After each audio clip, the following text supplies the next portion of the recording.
इस वीडियो का पहला पार्ट हमारे चैनल पे अपलोडेड है, लिंक आपको डिस्क्रिप्शन में मिल जाएगा। पहले पार्ट में हमने देखा कि एक स्पेशल टाइम ट्रैवल फोन की मदद से ज़ीकी अपनी लवर यून को पास्ट में होने वाले हादसे से आगाह करते हुए जिंदा रहने में मदद कर रहा है, पर क्या ऐसा करके वो उसका फ्यूचर बदल पाएगा, ये जानना अभी बाकी है। 2025 का समय दिखाया जाता है जिसमें पुलिस ज़ीकी के घर की तलाशी लेने के लिए आती है, क्योंकि उन्हें शक था यून की मौत के पीछे ज़ीकी का हाथ है। पुलिस यून के रूम की तलाशी लेती है तो उन्हें वहाँ ब्लड सैंपल मिलता है। प्रेजेंट में यून और ज़ीकी एक होटल में जाते हैं जो लिन ने उनके लिए बुक करवाया था। वो दोनों आज इसी होटल में रुकने वाले थे, इसीलिए ज़ीकी काउच पर लेट जाता है। कुछ देर बाद लिन वहाँ आती है। यून जैसे ही दरवाजा खोलती है तो लिन को काउच पर ब्लैंकेट नजर आता है, जो देखकर उसे शक होने लगता है। ज़ीकी उसे बताता है यून काउच पर बैठकर मूवी देख रही थी, इसलिए ब्लैंकेट वहाँ पड़ा हुआ है। उसके जाने के बाद ज़ीकी काउच से ब्लैंकेट उठा लेता है तो यून हैरान होकर उसे देखती है, जिस पर ज़ीकी उसे बताता है लिन इतनी आसानी से पीछा नहीं छोड़ने वाली, वो दोबारा हमें चेक करने के लिए जरूर आएगी। और ऐसा ही होता है। नेक्स्ट सीन में हम देखते हैं फ्यूचर वाले ज़ीकी ने 4 दिन से यून को कॉल नहीं की थी, जिस वजह से वो काफी परेशान थी। वहाँ ज़ीकी के घर पे यून से ग्लास टूट जाता है, जिस कारण उसके जख्म होने की वजह से ब्लड कारपेट पे लग जाता है। और यही फ्यूचर वाले ज़ीकी के घर से पुलिस को इन्वेस्टिगेशन के दौरान मिलता है। ज़ीकी यून को जख्मी देकर उठाकर वहाँ से ले जाता है ताकि उसके पाँव पर पट्टी करवा सके। अगले दिन यून को 12 बजे फ्यूचर वाले ज़ीकी की कॉल आती है तो यून उससे पूछती है तुम मेरी हर चीज के बारे में कैसे जानते हो, जिस पर ज़ीकी उसे एक घर का एड्रेस बताता है जहाँ वो दोनों बचपन में रहते थे। ये याद आते ही यून समझ जाती है ये वही लड़का है जो उसके अंकल का बेटा था और बचपन में उसे प्रोटेक्ट करता था। ज़ीकी कहता है जब मैं यहाँ से चला गया था तब मुझे तुम्हारे बारे में कुछ पता नहीं था, लेकिन जब तुम्हारा एक्सीडेंट हुआ तब मुझे तुम्हारे बारे में पता चला। और इसी के साथ कॉल कट हो जाती है। 2025 का सीन दिखाया जाता है जिसमें ज़ीकी के ऊपर से यून को मारने का इल्जाम क्लियर हो गया था। नेक्स्ट सीन में ज़ीकी को फ्लैशबैक आता है जो यून के साथ एंजॉय कर रहा था। यहाँ ज़ीकी को याद आता है जब उसे अपने डैड की मौत का सच पता चला था तो उसने यून को वहाँ से भेज दिया था। फिर उसने दोबारा यून को तब देखा जब उसकी एंगेजमेंट के दिन उसकी मौत हो गई थी। प्रेजेंट में यून कंपनी जाती है तो उसे पता चलता है ज़ीकी के साथ उसके नए प्रोजेक्ट पर लिन भी काम कर रही है। ये सुनकर यून जेलस हो जाती है। रात को यून घर जाती है तो उसे गुस्सा आता है कि ज़ीकी अभी तक लिन के साथ होगा। तब ही ज़ीकी घर आ जाता है। वो यून को बताता है मैं लिन के डैड के साथ था, जिस पर यून कहती है तुमने ये नहीं बताया कि लिन भी तुम्हारे साथ होगी। उसे जेलस देखकर ज़ीकी को काफी अच्छा लगता है। यून उसे बताती है मुझे भी मेरा एक बचपन का दोस्त मिल गया है, इसलिए अब से मैं उसके साथ बाहर जाया करूंगी। तो ज़ीकी समझ जाता है वो उसी के बारे में बात कर रही है। यून उसे कहती है मेरे बचपन का दोस्त शेन है, और फिर अपने रूम में चली जाती है। शेन यून की ही कंपनी में उसके साथ ही काम करता था, जिसके साथ यून ब्लाइंड डेट पर भी गई थी और उसे शक था कि शेन ही वो लड़का है जो बचपन में उसे प्रोटेक्ट करता था। ज़ीकी उसकी बात सुनकर हैरान हो जाता है। यून अपनी रिकॉर्डिंग डिवाइस देखती है जो उसने बाहर ज़ीकी के पैरट के पास रखी थी। उस डिवाइस में ज़ीकी की पैरट के साथ बातें रिकॉर्ड हो गई थी, जिससे यून को पता चल जाता है कि उसका बचपन का दोस्त शेन नहीं बल्कि ज़ीकी है, जिस पर यून की आंखों में आंसू आ जाते हैं। तभी ज़ीकी उसके रूम में आता है और उसे अपने साथ बाहर ले जाता है। उनके पीछे ज़ियाओ दिखाया जाता है जो किसी को कॉल पर कह रहा था ज़ीकी को शक है कि मैंने उसके डैड को मारा है, लेकिन मैं जानता हूँ उसे मैंने नहीं तुमने मारा है और तुम मुझे काम खत्म होने के बाद यहाँ से भेज दोगे। 2025 का सीन दिखाया जाता है जिसमें ज़ीकी यून की कब्र पर खड़ा 2024 में यून को कॉल करता है। यून उसे कहती है मुझे पता चल गया है कि तुम ज़ीकी हो, लेकिन तुम मेरे साथ क्या करना चाहते हो, जिस पर ज़ीकी उसे कहता है मेरी वजह से तुम्हारी मौत हो गई थी। जब तुम कंपनी से रिजाइन करके विदेश गई थी तब मैंने सेल्फिश होकर तुम्हारे साथ कांटेक्ट खत्म कर दिया था और फिर मुझे तुम्हारी डेड बॉडी मिली थी। उसकी बातों के बीच ही कॉल कट हो जाती है और तब ही ज़ीकी के सामने यून की कब्र गायब हो जाती है। तो ज़ीकी समझ जाता है यून हॉस्पिटल में होगी। वो तुरंत हॉस्पिटल जाता है जहाँ उसे यून बेहोश नजर आती है। डॉक्टर उसे बताता है शायद आपकी वाइफ अब कभी होश में ना आए, लेकिन ज़ीकी खुश था कि उसने यून को बचा लिया। प्रेजेंट में ज़ीकी एक कॉन्फ्रेंस में जाने के लिए अपनी कार में बैठता है और तभी उसे यून अपनी बजाय शेन की कार में बैठती नजर आती है। ये देखकर ज़ीकी जेलस हो जाता है। कॉन्फ्रेंस नेक्स्ट डे पर डिले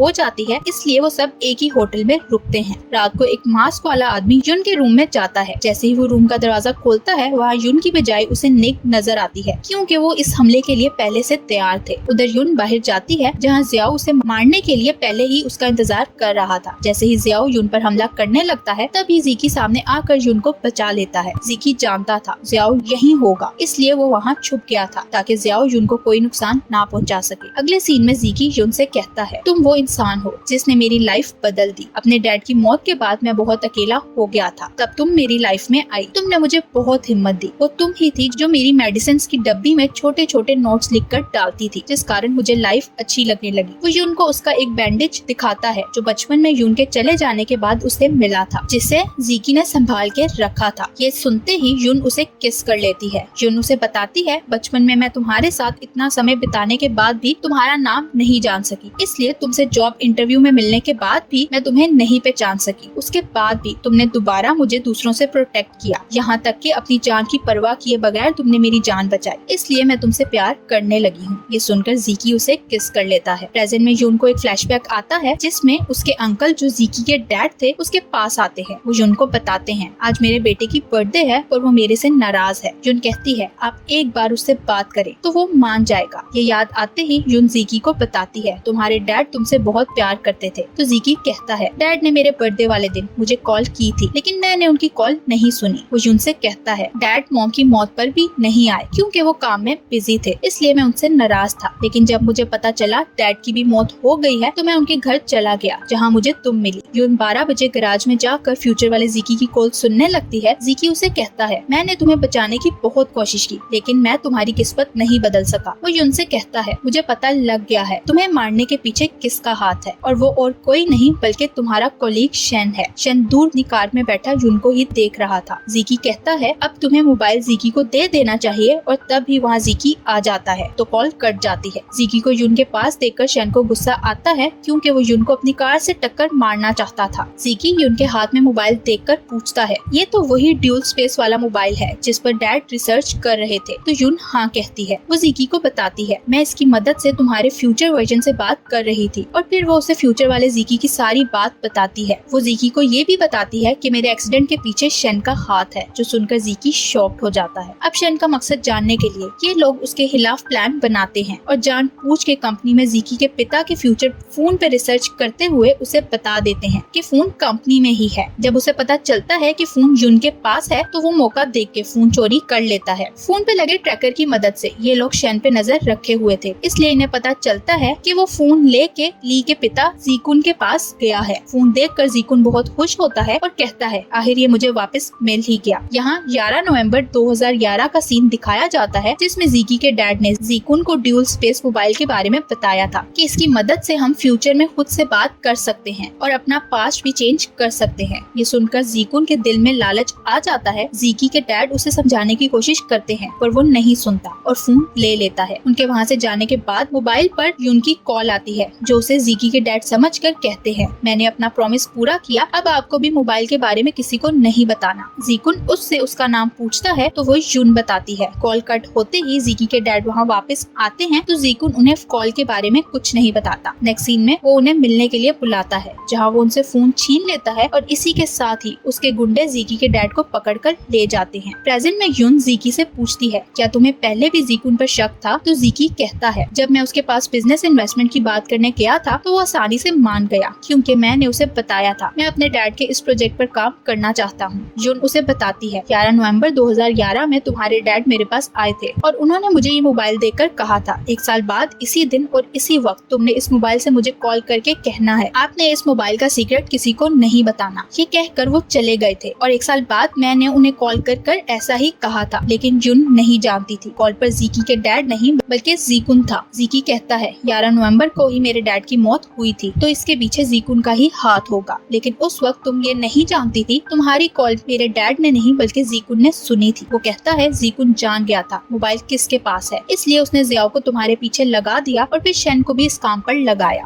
2025 का सीन दिखाया जाता है जहां यॉन की मौत हो जाती है। जीकी 2024 वाले जीकी को कॉल करके बताता है, हम यॉन को नहीं बचा सके, इसलिए अब तुम्हें यॉन की जान बचानी है। तुम्हारे डैड को किसी और ने नहीं बल्कि जीक्यून ने मारा था। प्रेजेंट में जीकी फ्यूचर वाले जीकी की कॉल सुनने के बाद यॉन से बात करता है और उसे कहता है, मैं तुम्हारी सुरक्षा के लिए तुम्हें विदेश भेजना चाहता हूँ जहाँ जाकर तुम अपनी स्टडी भी मुकम्मल कर सकती हो। यॉन उसे कहती है, अगर तुम वाकई सच कह रहे हो तो मैं जाने के लिए तैयार हूँ, लेकिन अगर तुमने कोई झूठ बोला है तो मुझे बुरा लगेगा। जीकी निग और जिंग से कहता है, मुझे इन डॉक्यूमेंट्स पर यॉन के सिग्नेचर करवा दो। वो दोनों साफ मना कर देते हैं और उसे भी मशवरा देते हैं कि यॉन को सब सच बता दो। जीकी उनसे निराश होकर खुद ही यॉन के पास डॉक्यूमेंट लेकर जाता है तो उसके कहने पर वो साइन कर देती है। यॉन और ज़ीकी एक बुक स्टोर में जाते हैं जहां उन्हें एक अलग सा फोन बूथ नजर आता है। तो वो बुक स्टोर की ऑनर से इस बारे में पूछते हैं, जिस पर उन्हें पता चलता है ये टाइम ट्रेवल पोस्ट कार्ड है, जिसकी मदद से अगर आज कोई बात की जाए तो 1 साल बाद जिसे आप वो बात कहना चाहते हैं उस तक पहुंच जाती है। यून ज़ीकी से कहती है हमें भी ट्राई करना चाहिए। पहले ज़ीकी फोन बूथ में जाकर फ्यूचर वाली यून के लिए कॉल रिकॉर्ड करता है। वो यून से सॉरी बोलता है कि मैंने तुम्हें सच नहीं बताया, लेकिन मैंने ये सब तुम्हें बचाने के लिए किया था। ज़ीकी के बाद यून अंदर जाती है और वो ज़ीकी के लिए बहुत सारी बातें रिकॉर्ड करती है। अगले सीन में जिंग यून को छोड़ने एयरपोर्ट जाता है और यून के जाते ही किसी को कॉल करके कहता है हमें अपने प्लान पर काम करना चाहिए। 2025 का सीन दिखाया जाता है जिसमें यॉन को 2024 वाले कोड किए हुए मैसेज मिल जाता है, जो पढ़ के वो रोने लगती है। फिर वो ज़ीकी की कब्र पर जाती है जहाँ एक फ्लैशबैक दिखाया जाता है जिसमें ज़ीकी के सर पर किसी ने मार कर उसे बेहोश कर दिया था और फिर उस जगह पर आग लग गई थी। इस फ्लैशबैक के बाद यॉन ज़ीकी की कब्र पर बैठी उसे कहती है हमारी कहानी इस तरह खत्म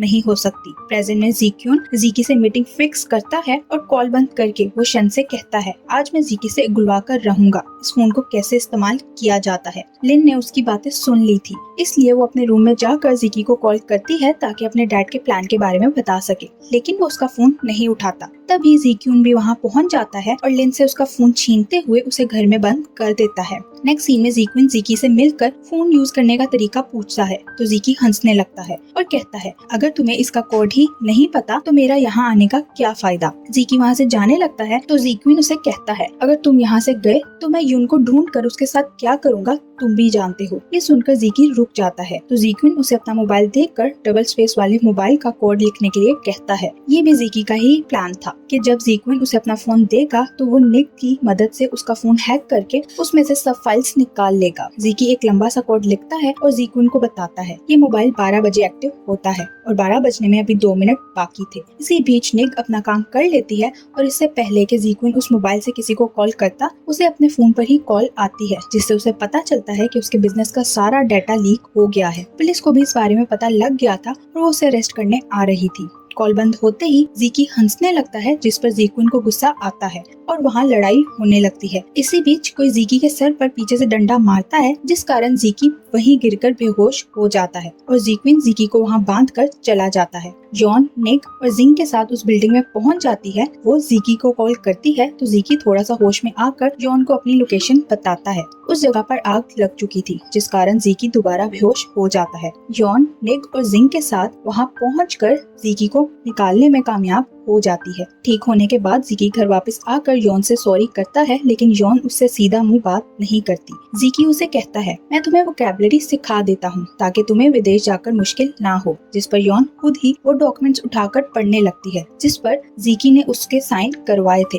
यॉन ने उन डॉक्यूमेंट्स के ट्रांसलेशन करवा ली थी, इसलिए वो ज़ीकी को पढ़कर सुनाने लगती है जिसमें ज़ीकी ने लिखा था अगर मेरा एक्सीडेंट हुआ या किसी ने मुझे मार दिया तो मेरा सब कुछ यॉन के पास जाएगा। यॉन उसे बातें सुनाते हुए कहती है मुझे फ्रेंच नहीं आती थी, इसलिए तुमने मेरा फायदा उठाकर फ्रेंच जुबान में ये डॉक्यूमेंट लिखवा कर मुझसे साइन करवाए। मैं तुम्हें इसके लिए माफ नहीं करूंगी और ना ही कभी तुम्हारा विश्वास करूंगी। ज़ीकी उसे कहता है तुमने आखिरी लाइन नहीं पढ़ी और साथ ही वो पढ़ने लगता है कि अभी यॉन मेरी वाइफ नहीं बनी लेकिन वो मेरा सब कुछ है, जिस पर यॉन उसे किस कर लेती है। ज़ीकी को लिन की कॉल आती है जो उससे मदद मांगती है क्योंकि शेन उसके पिता के गायब होने के बाद उसे तंग कर रहा था, जिस पर ज़ीकी अपने दोस्तों के साथ शेन को ट्रेस करने लग जाता है। जब ये लोग उसके घर पहुंचते हैं तो उन्हें वहाँ लिन की बहुत सारी फोटोज मिलती हैं, जिस पर इन्हें शक होता है कि ये सब शेन ने लिन के कहने पर किया था। तभी घर के बाहर किसी आदमी को देख ज़ीकी, जिंग और निक उसके पीछे भागते हैं, जबकि यॉन वहीं रह जाती है। ये शेन की चाल थी जिसने यॉन को किडनैप कर लिया था। होश में आने पर यॉन खुद को एक पहाड़ पर बंधा पाती है जो शेन को उसे छोड़ने के लिए मना रही थी। तभी वहाँ ज़ीकी भी पहुँच जाता है, जिस पर शेन उन्हें बताता है कि उसे वो फोन अपनी और लिन की लव स्टोरी सही करने के लिए चाहिए था, पर सब गलत हो गया। इसलिए वो जिंदगी से बेजार हुआ यॉन को ज़ीकी की तरफ फेंकता पानी में कूदकर अपनी जान दे देता है। यॉन और ज़ीकी बातें कर रहे थे जब उस मोबाइल पर ज़ीकी को कॉल आती है जो 2025 से यॉन की थी। वो ज़ीकी से कहता है तुम लोगों ने शेन से जान छुड़वाकर बहुत अच्छा किया, हमें अब ये मोबाइल्स तोड़ देने चाहिए क्योंकि इन मोबाइल्स के कारण ही हमारी लाइफ में इतनी प्रॉब्लम्स आई हैं, जिस पर ज़ीकी भी मान जाता है। 2025 में ज़ीकी यॉन को कार ड्राइव करना सिखा रहा था जब अचानक उन्हें लिन की कार नजर आती है जो तेज स्पीड से अपनी कार उनकी कार की तरफ ला रही थी। यॉन कार को नहीं संभाल पाती तो जीकी उसे जोर से आवाज देता है और इसी के साथ सीन कट हो जाता है। प्रेजेंट में जीकी यॉन को बताता है जीक्विन की जेल में मौत हो गई है। जीकी कहता है लिन एक बार भी जेल में अपने डैड से मिलने नहीं गई, जिस पर यॉन कहती है कि लिन क्या सोचती है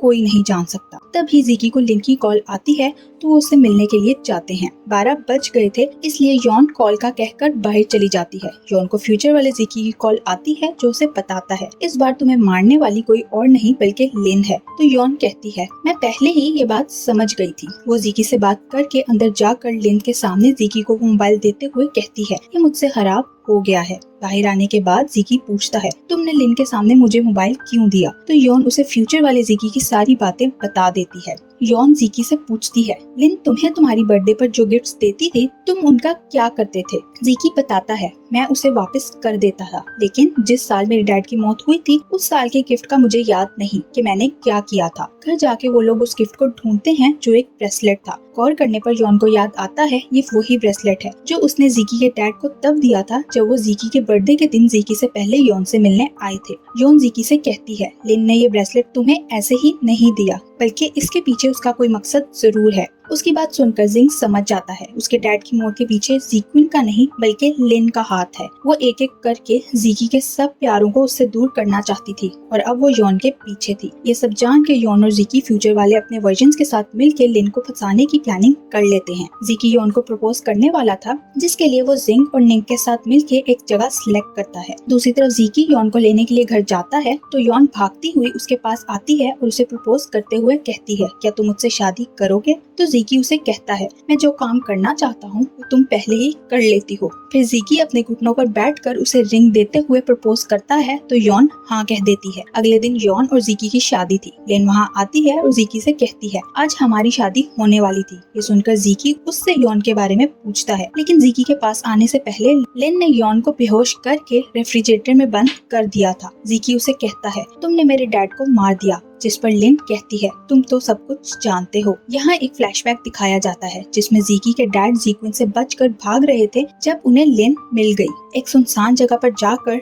लिन उनसे फोन खींचने की कोशिश करती है और इसी चक्कर में जीकी के डैड की गिरने की वजह से सर पर चोट लगते ही मौत हो जाती है। तभी लिन के डैड उसके पास आते हैं जो लिन को तसल्ली देते हुए कहते हैं तुमने कुछ नहीं किया, मैं तुम्हें विदेश भेज दूंगा। प्रेजेंट में ये सब बताकर लिन जीकी से कहती है अगर मैं विदेश ना जाती तो आज ये जगह मेरी होती। दूसरी तरफ यॉन को आकर निक बचा लेती है जिस पर यॉन सोचती है कि प्लान के मुताबिक तो लिन को भी वहाँ से चले जाना चाहिए था। यॉन समझ जाती है लिन यहाँ उसे ही नहीं बल्कि जिंग को भी मारने आई है। ये सोचकर वो तुरंत जिंग के पास जाने के लिए भागती है। इधर लिन जीकी से कहती है मैं यहाँ यॉन के साथ तुम्हें भी मारने आई हूँ ताकि मैं अपना बदला पूरा कर सकूं। अगर तुम मुझे नहीं मिल सकते तो फिर मैं तुम्हें किसी और का भी नहीं होने दूंगी। लिन ड्यूल स्पेस वाले मोबाइल को तोड़ने लगती है लेकिन जीकी वो उसके हाथ से ले लेता है। लिन चाकू से जीकी पर हमला करने लगती है लेकिन उसी वक्त यॉन वहाँ पहुँच जाती है और जीकी के आगे आकर उसे बचा लेती है। यॉन उसे कहती है तुम्हें उस मोबाइल को तोड़ देना चाहिए ताकि हम सुकून से लाइफ जी सके। ये सब देखकर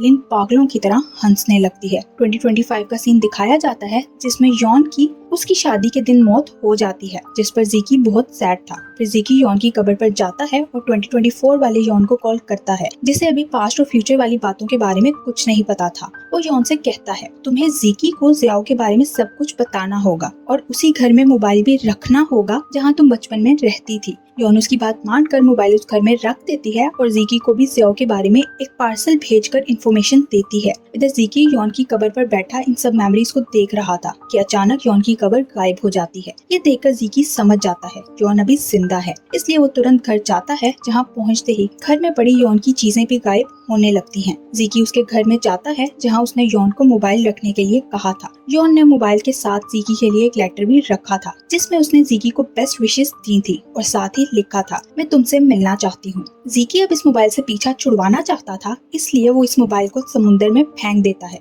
इस तरह फ्यूचर और पास्ट का कनेक्शन खत्म हो जाता है। जीकी निक से यॉन के बारे में पूछता है तो वो उसे बताती है यॉन चाइना वापस आ चुकी है। वो सीधा यॉन के पास पहुंचता है और उसे एक बॉक्स देता है जो यॉन ने जीकी को गिफ्ट किया था। ये बॉक्स देखकर यौन समझ जाती है कि वही लड़का है जो बचपन में मुझे प्रोटेक्ट करता था। यौन उसे बताती है, मुझे तुम्हारे बारे में सपने आते थे जिसमें तुम मुझे बचाने की कोशिश करते थे, लेकिन मुझे उन सपनों की समझ नहीं आती थी। ज़ीकी उसकी बात सुनकर उससे अपना लव कन्फेस करता है और फिर उसे हक कर लेता है और अगले ही सीन में उन दोनों की शादी हो जाती है, जिसके साथ ही इस ड्रामा की हैप्पी एंडिंग भी हो जाती है। Thank you for watching.